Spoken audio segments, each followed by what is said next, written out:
La clasificación de los tumores 2025, la nueva era. Congreso AOC 2025. La edición número 27 del Congreso Argentino e Internacional de Oncología Clínica, organizado por la AOC, tuvo una agenda que reflejó la diversidad de miradas que hoy componen la oncología. Se habló de avances en inmunoterapia y de medicina personalizada, pero también hubo espacio para la salud pública y los desafíos del acceso a los tratamientos, así como reflexiones sobre la equidad y el cuidado integral de los pacientes.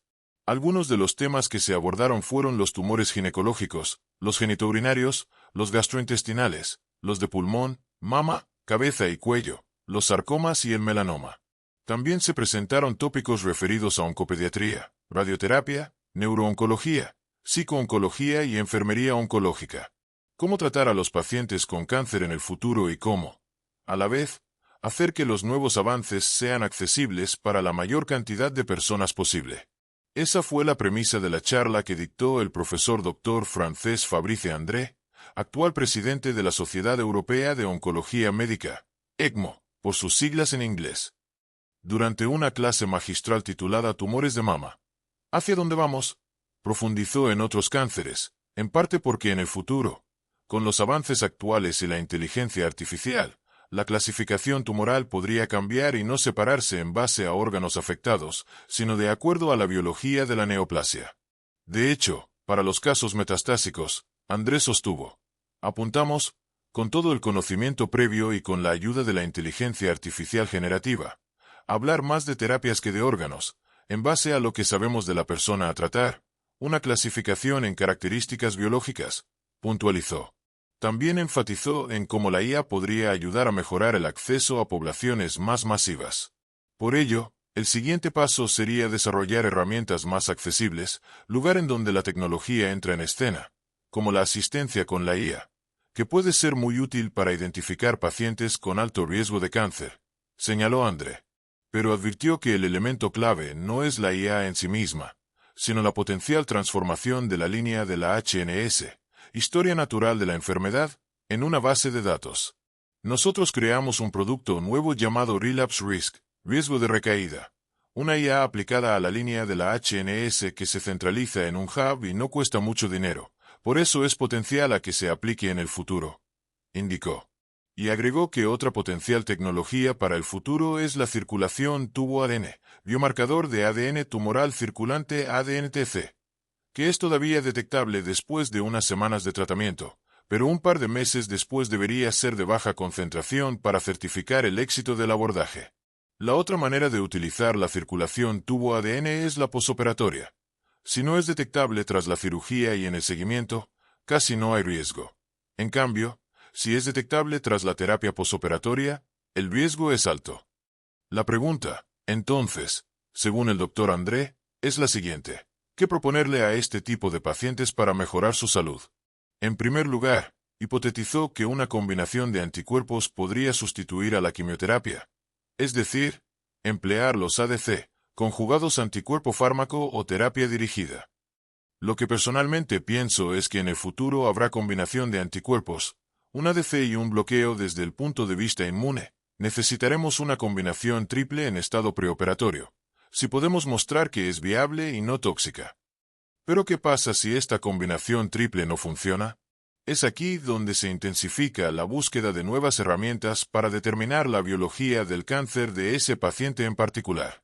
Y en su institución están desarrollando organoides, gemelos digitales, es decir, crear la célula del cáncer de los pacientes por fuera de los pacientes para identificar los efectos de las diferentes drogas antes de administrarlas.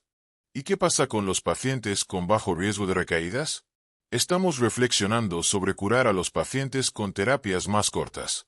Por ejemplo, en lugar de dar 5 años de terapia endocrina, darla por 2 años, indicó el experto. Y agregó que el otro punto es poder predecir el nivel de toxicidad en la terapia. Por último, reflexionó sobre el framework o marco de trabajo para el futuro, ya que como hoy se administran terapias target muy específicas, no habría razón para clasificar el cáncer en materia de órganos, sino que más bien debería hacerse desde la biología de la enfermedad. A modo de ejemplo, citó cómo el pembrolizumab se aprobó en 2014 para un uso específico por la FDA, pero luego se sumaron otras indicaciones con el pasar de los años. Por último, el experto reflexionó ante la pregunta del público sobre los test genómicos. En realidad, no deberían costar mucho porque son ADC. En muchos, el precio va en beneficio de los fabricantes. Cerró. En teoría, todas las terapias sistémicas pueden tener un efecto gonadotóxico. La labor es informar al paciente sobre el riesgo de esta toxicidad, considerando su edad y el tipo de tratamiento que recibirá. De este modo, los pacientes podrán decidir si desean o no una estrategia de preservación de la fertilidad. La principal consideración en pacientes jóvenes con cáncer de mama es la presencia de variantes patogénicas BRCA1 o 2, que aumentan el riesgo de cáncer de ovario. En estos casos, preservar y luego trasplantar tejido ovárico no sería la estrategia óptima. Sin embargo, en la mayoría de los casos, los resultados de las pruebas BRCA no están disponibles al momento del diagnóstico. Las terapias adyuvantes no son una estrategia de preservación de la fertilidad per se, sino una opción para preservar la función ovárica. Es una estrategia desarrollada para reducir el riesgo de menopausia precoz. Respecto a determinar el momento seguro para un embarazo tras el cáncer de mama, el especialista considera que hay 3 factores principales. Edad de la paciente. Cuanto más joven sea, más tiempo puede esperar. En el caso del cáncer de mama, la edad y el tipo de quimioterapia son los factores más críticos para determinar el riesgo de daño a la fertilidad. Por ejemplo, las quimioterapias basadas en antraciclinas y taxanos conllevan un mayor riesgo en pacientes mayores de 40 años, mientras que el riesgo es muy bajo en pacientes menores de 30. Recurrencia.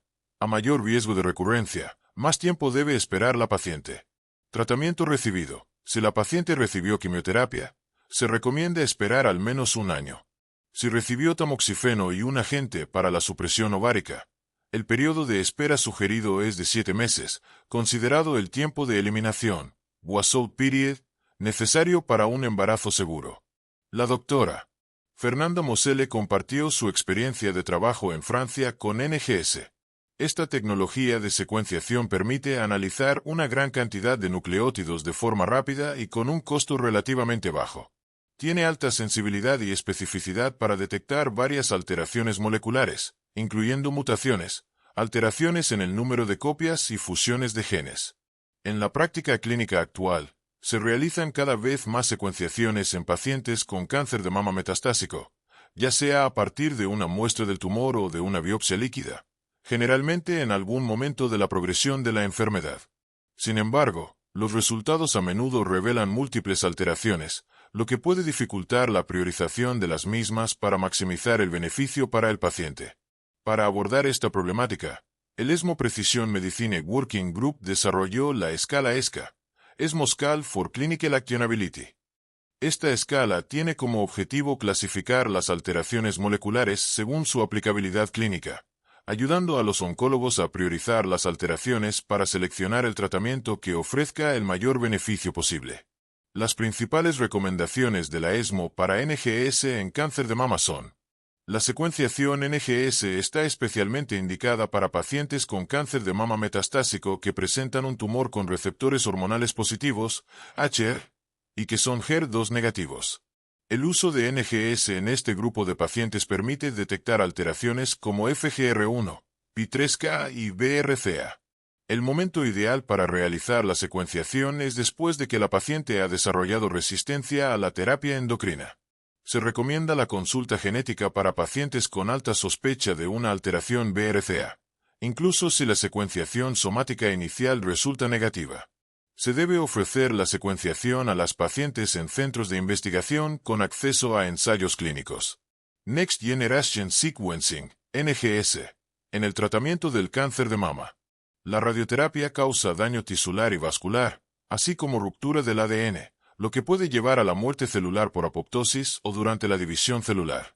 Por ende, hay que aplicar estrategias para minimizar la toxicidad, como suspender o pausar el tratamiento.